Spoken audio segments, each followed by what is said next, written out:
اب اس پس منظر میں سوچئے ہم کہاں کھڑے ہیں، ہم کس شے کی گواہی دنیا کے سامنے دے رہے ہیں؟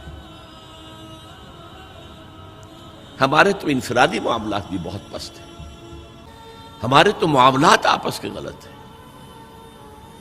ہم تو جھوٹ اور دھوکہ اور فریب اور ملاوٹ اور خیانت اور غبن، اس میں تو ہم بہت ہائی مارکس جو ہیں سیکیور کر رہے ہیں۔ جارج برنارڈ شاہ نے کہا، میں جب قرآن پڑھتا ہوں تو محسوس کرتا ہوں کہ اس سے بہتر کتاب ممکن نہیں، اور جب مسلمانوں کو دیکھتا ہوں تو محسوس کرتا ہوں کہ ان سے زیادہ ذلیل قوم کوئی نہیں۔ یہ گواہی ہم دے رہے ہیں، یہ محمد کے ماننے والے یہ ہیں، یہ ہے امتی محمد کے، جو اپنے پاؤں پہ کھڑے نہیں ہو سکتے، جو اپنے معاملات مینیج نہیں کر سکتے، بیکار۔ اور کہاں ہے وہ دین؟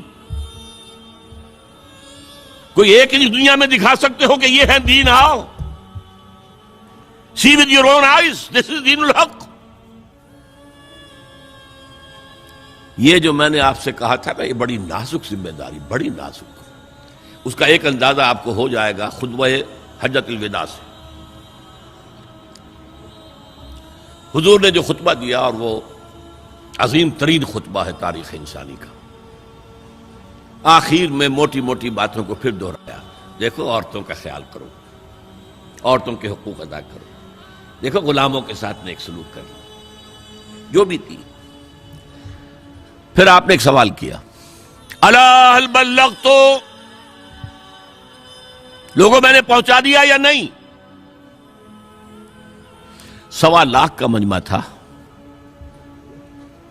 آج سے 1400 برس قبل 1.25 لاکھ کا مجمع بہت بڑی بات تھی، بہت بڑی بات تھی، جبکہ ابھی اسلام صرف جزیرہ نمائے عرب تک محدود تھا۔ آج بھی پہلے کبھی ہو جاتے تھے 28-30 لاکھ بھی، ان مینیجیبل ہو رہا تھا معاملہ۔ اب سعودی عرب کی حکومت نے کو مینیج کیا، پابندیاں لگائی تو 20 لاکھ، یہی ہے نا 1.25 لاکھ کا مجمع۔ اور اس کا نقشہ میں دکھا دوں، ایک ایک حرف آپ 3 مرتبہ کہہ رہے تھے۔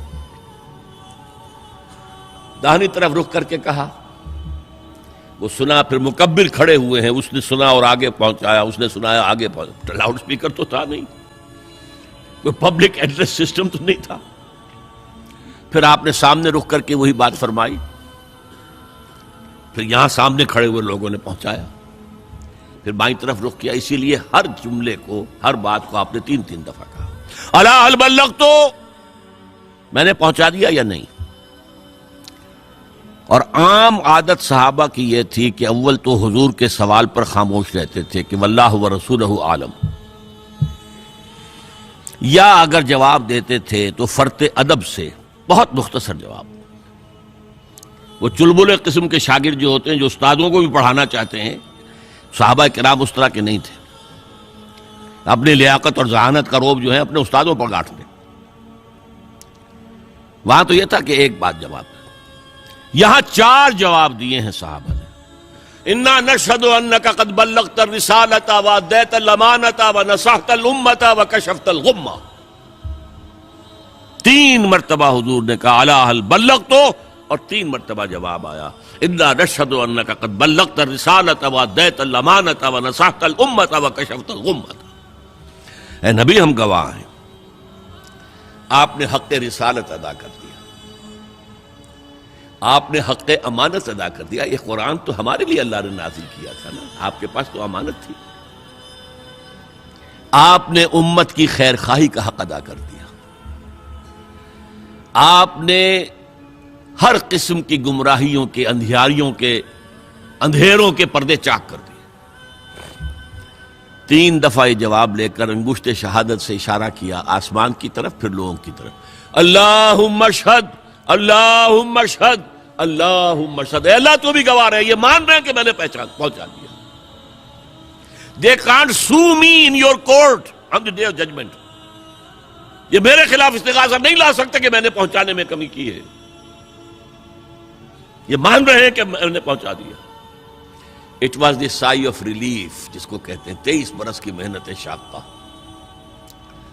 کون کون سے مراحل آئے ہیں، یوم طائف بھی آیا ہے، 3 سال کی شیب بنی ہاشم کی قید بھی ہے، معرکہ احد بھی ہے، احزاب بھی ہے، 70 مبلغین ذبح کیے گئے ہیں، کیا کیا نہیں دیکھا، کیا کیا نہیں جھیلا۔ لیکن پھر بات کیا ہوئی؟ اب آپ نے آخری بات اللہم اشہد اللہم اشہد اللہ، اور اس کے بعد فَلْيُبَلِّغِ الشَّاهِدُ الْغَائِبَ، اب جو یہاں موجود ہیں ان کے ذمے ہے کہ پہنچائیں ان کو جو یہاں نہیں ہے۔ میں فارغ، میرے کندھے سے بوجھ اتر گیا، اب تمہارے کندھوں پر آیا۔ اب اس غائب میں وہ بھی تمام لوگ شامل تھے جو اس وقت دنیا میں تھے اور وہاں نہیں تھے۔ شاہد اور غائب کا لفظ آ گیا جہاں سے میں نے بات شروع کی تھی، شاہد اور غائب، شاہد موجود، فَلْيُبَلِّغِ الشَّاهِدُ الْغَائِبَ، اور غائب میں وہ بھی ہے جو قیامت تک آئیں گے۔ یہ ہے اس امت کا فرض منصبی، اور اگر آپ سمجھیں یہ ہے اس امت کا فریضہ رسالت۔